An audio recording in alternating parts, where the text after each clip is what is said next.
Hey, what's going on, guys? I'm ExxotikGaming. Hope you're all having a great day. So, if you're a mobile gamer and you're watching this video, listen very carefully. I'm going to tell you all something that happened to me a couple of weeks ago that I do not want any of you to have happen to you. It is terrible. It sucks. It's not a fun experience. It was awkward. It was pretty scary, to be completely honest, because things could have really gotten really bad very quickly. And yeah, honestly, looking back at it, it's a pretty funny story, and I wanted to tell it to you all. So, hey, we have some Rogue Company Elite gameplay in the background. Nothing special, just some gameplay to keep you entertained as I'm telling you all this story. But hope you guys enjoy.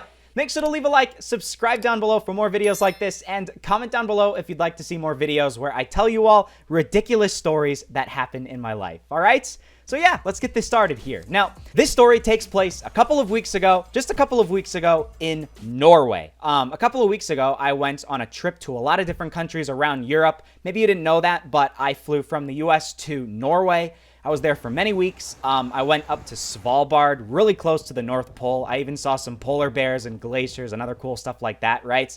Then I came back down to Norway to fly to Lithuania, Latvia, Estonia, and then we took a ferry from Tallinn, Estonia, up to Helsinki, Finland. We were there for a couple of days in each of the countries. Awesome countries, highly underrated, by the way. If you're watching this video from those countries or you live nearby and you've never visited, totally recommend going there. Some of my favorite cities in the entire world. Riga, Tallinn, Vilnius, Kaunas, freaking awesome. All right, I'm just saying that right now. But we're getting off topic here.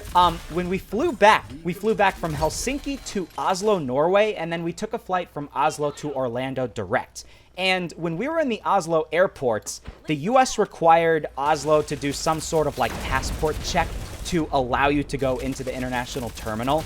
And we had to wait in this big long line waiting for them to check our passports saying, "Hey, where are you going? You're going to the United States?" Yes, I look American. Where else am I going to be going? You know, stuff like that, right? But eventually, we finally got to our gates in Oslo waiting for our flight. Me and my brother, it was just us two.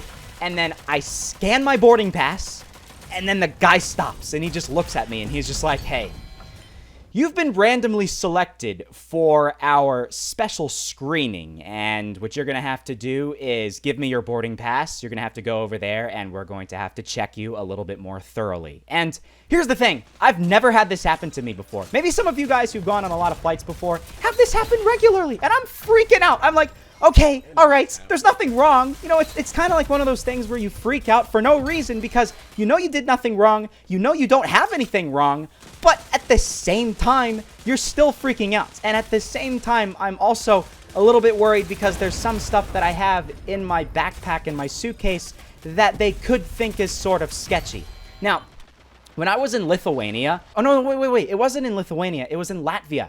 In Latvia, in the city of Riga, there was some market that we went to. It was literally in this tiny alleyway. And when we walked into this market where there was a couple of people selling stuff, all of these people were selling like old Soviet historical artifacts. There's like this random old babushka lady sitting there next to her market stall, and she's selling all of these USSR Soviet passports and war medals and uniforms, outfits, like straight up the actual outfit that some random Russian soldier would have worn in the year 1965. Okay, it was the craziest thing. Helmets and gas masks. It literally looked like DayZ in real life, the type of stuff that these people were selling. North Korean stamps, okay? Where are you gonna find that anywhere else in the world? I don't freaking know, but all these really cool things, right? And I ended up buying myself a USSR passport. It was a real passport. It had the hole punch in it though, so like it was not something that obviously could be used anymore.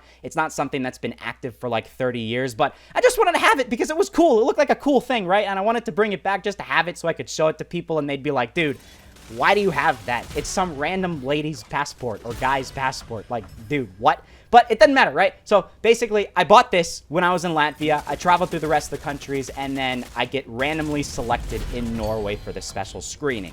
Now, you can think, if I'm traveling to the United States and I have this communist passport in my backpack, what do you think they're gonna think when they find this when they're searching my suitcase?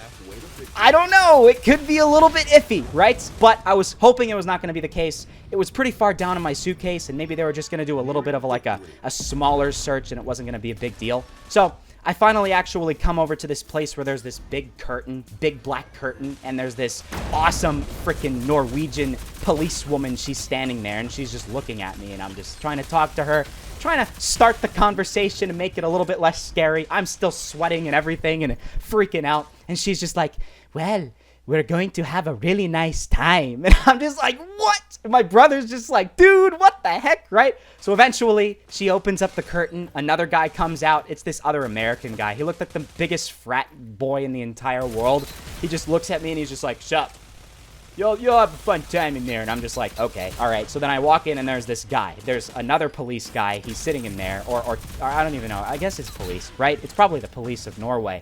And then the guy just starts talking to me. And he's just like, all right, yeah, you've been randomly selected. We're going to do a little bit of like searching here. Basically, we're testing for bomb residue, okay? The United States has to do this. They require us to do this. And so I'm going to be searching your stuff, making sure there's no bomb residue on your stuff. And again, it's the type of thing where I obviously don't have bomb residue on my suitcases, but I'm still freaking out because I'm like, what happens if something goes wrong? And guess what? Something goes wrong. So the guy starts to search through my stuff, right? He has these little pieces of paper that he's like swiping on all the different things. And then he's like putting it into a scanner to see if like an alarm would go off, right? He starts swiping me, my arms, my legs down inside my pants. That was a little bit uncomfortable, I'm not gonna lie. He starts scanning my backpack and other stuff like that. Then he finally tells me to take off my shoes. He swabs the shoe, he puts the scanner in, and then it makes this ding ding, like really like bad sound. And I check and I just see a big red screen and it says alarm detected. And I'm just like, oh my God. And we were talking with him. I was just talking nicely back and forth. And then the guy's facial expression completely changes.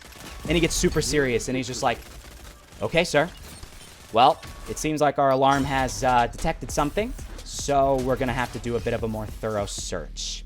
And I'm freaking out. I'm like, what's going on? What did I step in my shoes? I just went to the airport. I just came from Finland.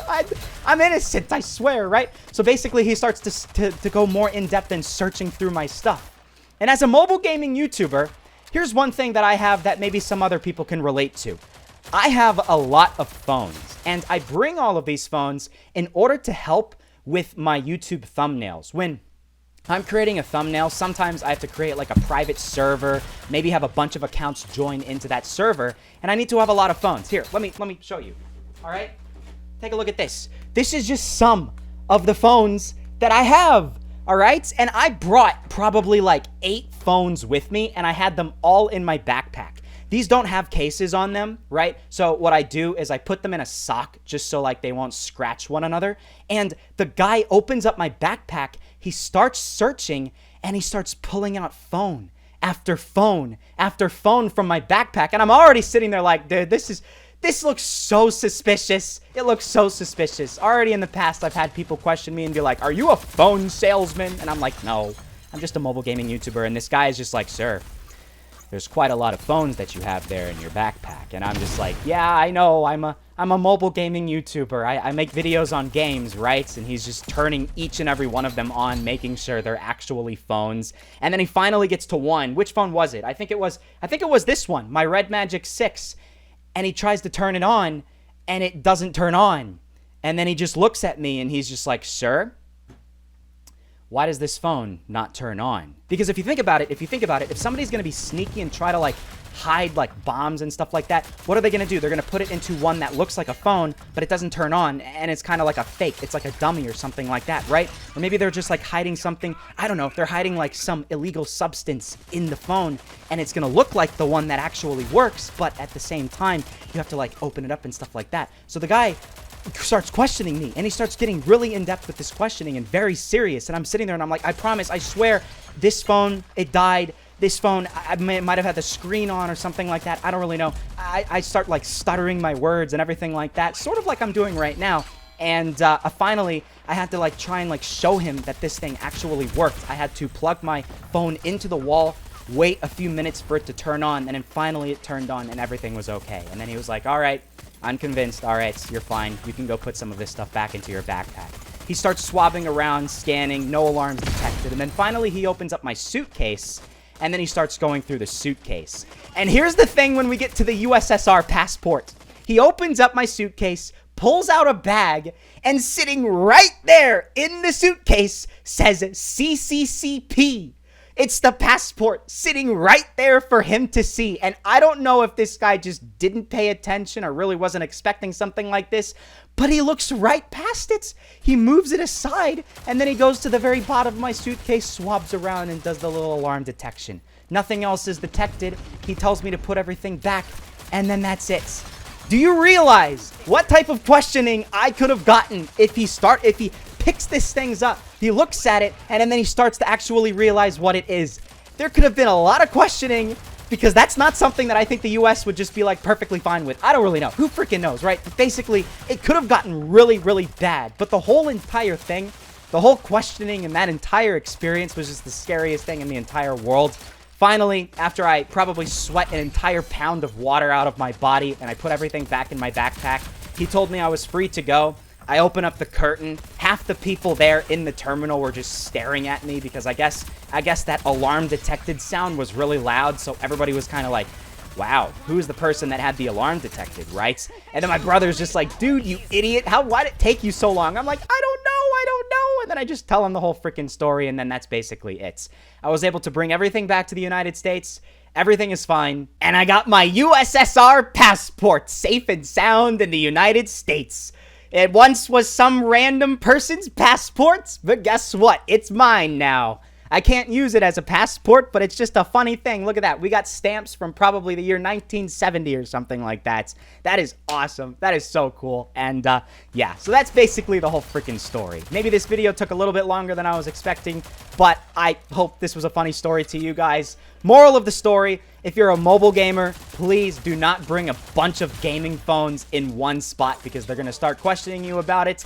And then it could lead to something else, like them finding your USSR passports, and that might end up being a bigger problem than just the phones. So, yeah, hope you all did enjoy this video. Hope it was funny. Make sure to leave a like if you did. Subscribe down below for more content just like this, and I will see you guys in the next episode.